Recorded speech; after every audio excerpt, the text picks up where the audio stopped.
However, the tense itself does not indicate a relationship between those two events.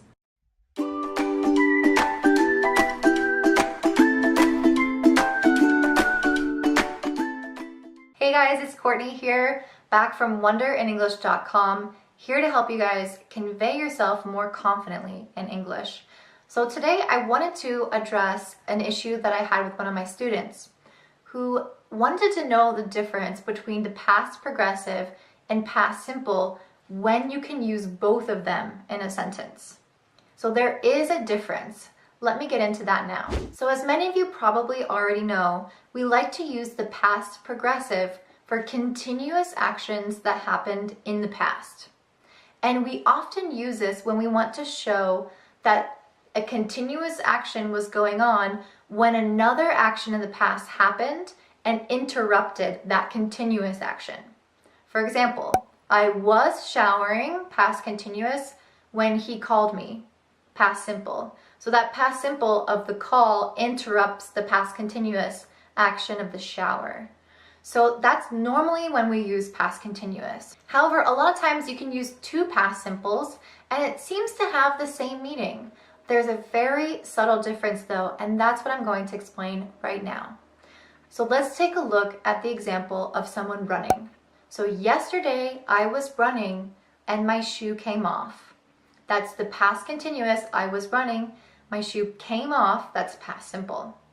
But what if I said, yesterday I ran, past simple, and my shoe came off, past simple? That sounds like the exact same thing, and they're both grammatically correct, so what is the difference there? Again, it's a very subtle difference. So when we're using the past continuous, was running, and the past simple, came, the tenses are what's showing the relationship between these two moments in time. So what I mean by that is that there is a causal relationship between the fact that you were running and your shoe came off. So you were running and that caused your shoe to come off. The tenses very clearly say that. It also indicates that this action was interrupted by another action. That's the most important key here. So if we have two past simples, it doesn't indicate from the tenses that the action of running was interrupted by the shoe. When you have two past simples, it means that these are two likely unrelated events. However, we know that they're causal. We know that they're related. We know that they're related not by the tenses, but by the meaning of the words and by the context. So the subtle difference between these two types of sentences is that in the first type of sentence, with the past continuous, the tense itself shows that there's a relationship between the two events. The tense itself does that, even if you're not considering the meaning of the words and the context. However, in the second example, all native speakers are going to know the meaning of those words and the context, and they're automatically going to assume that because you ran, the shoe came off. However, the tense itself does not indicate a relationship between those two events. So that is the main difference, is using the tense to illustrate if there's a relationship. You don't need to always use a tense. That's why both of them are applicable, because the context itself just gives it away. So both of them sound completely native. So now let's talk about a situation in which you would only use the past continuous and you wouldn't use past simple, past simple. You would use only past continuous to show an interrupted action when it's less clear based off of the meaning in the words and the context that those events are related. So the past continuous example would be, I was sleeping when he called me. Was sleeping is that past continuous. He called me, the call is a past simple that interrupts that action. So if we were just using past simple, you would say, I slept when he called me.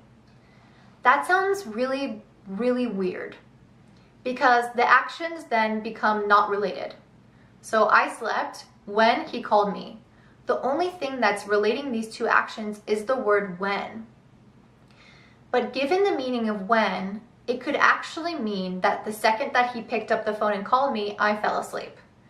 So when could mean at the same time, like simultaneously. When this happened, this happened. So when he called, I fell asleep. So do you see how the tense changes the meaning of the sentence?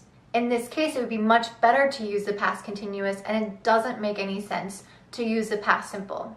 So the best way to know which tense you should use is by looking at the context and the meaning of the words. I hope that this was helpful for you guys. If so, don't forget to leave a comment below and subscribe. And if you click that notification bell, you'll get notified that there's a new English lesson waiting for you. So I hope you guys decide to do that.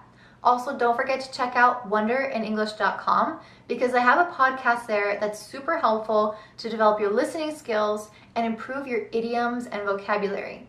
Idioms are one of the hardest things for people to learn when it's in a second language because idioms are figurative, meaning they don't have a literal meaning. If you read the words by word and you try to figure out the meaning, it doesn't make sense. So it can be really, really helpful to practice those idioms through my podcast. So I'll see you guys next Sunday. Thanks so much for staying tuned. Bye!